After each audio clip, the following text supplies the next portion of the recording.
Hi friends, welcome to my channel. இன்னைக்கு நம்ம சேனல்ல என்ன பார்க்க போறோம்னா பூரண கொழுக்கட்டை எப்படி செய்யறதுன்னு பார்க்கலாம். இந்த பூரண கொழுக்கட்டை வந்து ரொம்ப ஈஸியான மெத்தட்ல நம்ம செஞ்சிரலாம். அதை எப்படி செய்யறதுன்னு வீடியோக்குள்ள போய் பார்க்கலாம்.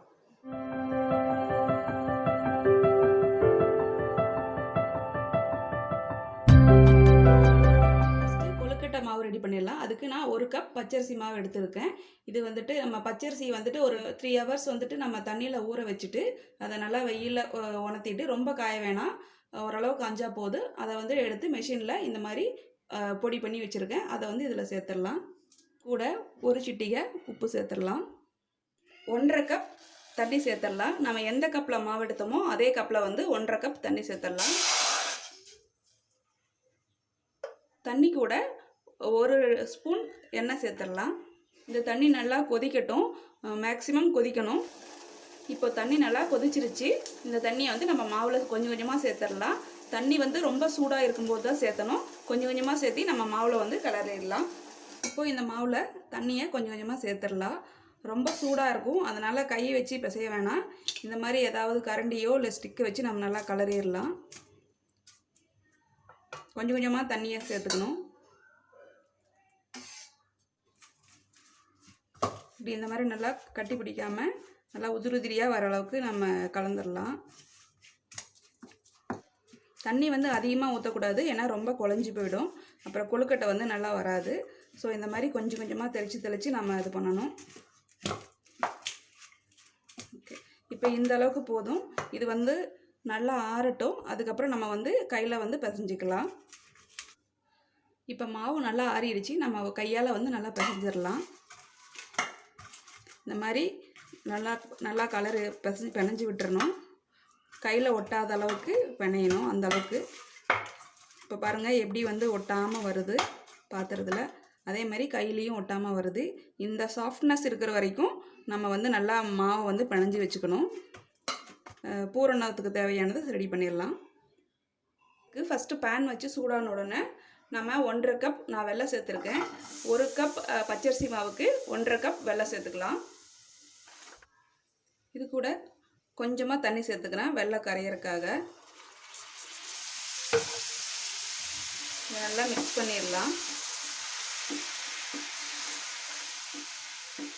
இப்போ வெல்லம் நல்லா கரைஞ்சி இந்த கன்சிஸ்டன்சி வந்துடுச்சு.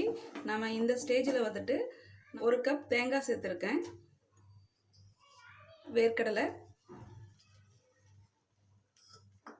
வேர்க்கடலை வந்து பொடிச்சு போட்டிருக்கேன்.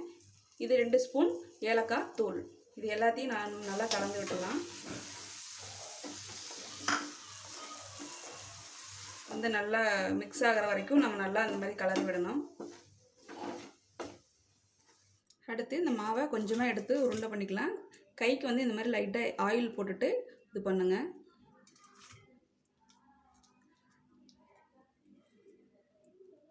பிடிச்சிட்டு நல்லா இந்த மாதிரி அமுக்கி விடுங்க.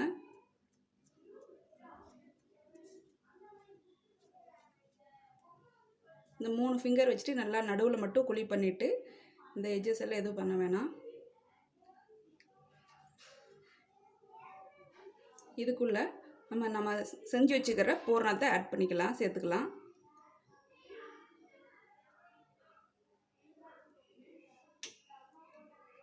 இது நல்லா இந்த கொழுக்கட்டை மாவு வந்துட்டு இந்த லாஸ்ட்டில் இந்த எட்ஜஸ் எல்லாம் வந்து நல்லா க்ளோஸ் பண்ணி வச்சிடலாம். அப்போ தான் வேகும்போது உள்ளே இருக்கிறத வந்து வெளியில் வராமல் இருக்கும். இந்த மாதிரி எல்லா கார்னர்ஸும் வந்து நல்லா மூடி இருக்கணும். நம்ம இந்த ஷேப்பில் செய்யலாம். இப்போ கடைங்களில் பார்த்துட்டிங்கன்னா மோல்டிங் வந்து நிறையா விற்கிது. நம்ம எந்த ஷேப்புக்கு நமக்கு வேணுமோ அந்த ஷேப்பில் வந்து நம்ம மாவு வச்சு செஞ்சுக்கலாம். இந்த மாதிரி எல்லா மாவையும் நம்ம ரெடி பண்ணிடலாம். இப்போது கொழுக்கட்டை வந்து இந்த ஷேப்பில் வந்துட்டு நம்ம ரெடி பண்ணி வச்சாச்சு.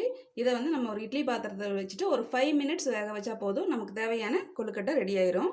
அதுக்கு வந்து நம்ம இட்லி பாத்திரத்தில் தண்ணி ஊற்றி தண்ணி வந்து கொதிச்சதுக்கப்புறம் நம்ம வந்துட்டு இந்த கொழுக்கட்டையை வேக வைக்கணும்.